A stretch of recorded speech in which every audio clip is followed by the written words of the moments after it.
Доцни исплатата на грозјето, лозарите уште си ги чекаат ветените пари. Револтирани му се пожалија на лидерот на ВМРО ДПМН за како што велат игноранскиот однос од страна на власта. Оние кои родот го предале во визбите најавуваат блокирање на патни правци со цел надлежните институции да слушнат за проблемот со кој се соочуваат и нема заштита од никого. Велат дека нивната екзистенција е загрозена. Лозарите од Тиквешијата кои беа на средба со лидерот на ВМРО ДПМН објаснуваат дека досега напразно барале помош од државата. Велат се обратиле до министерствата, до градоначалниците, до пратениците, но барем за сега сето тоа било попусто. Сите манипулираат со нас. Благодарение на председателот не прими, направи име некој концепт и во колку не се остварат нашите барања, ние ќе почнеме со штрајк.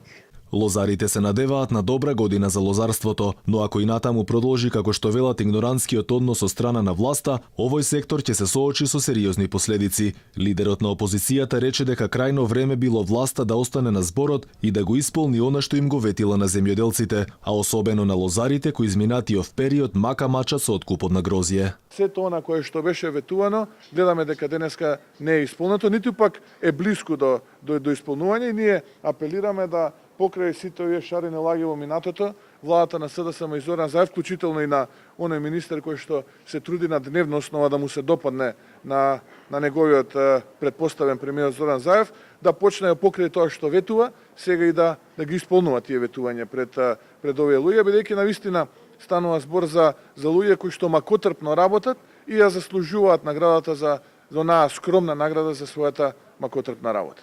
И додека лозарите бараат помош да си ги добијат своите пари, барем за сега нема ништо ниту од ветената зелена нафта, за која власта на голема врата во предизборието вети дека ќе стигне до земјоделците. За сега нема помош ниту за поевтини вештачки ѓубрива, а камоли за сигурен откуп на грозјето, за кое владата најавуваше трајно решение.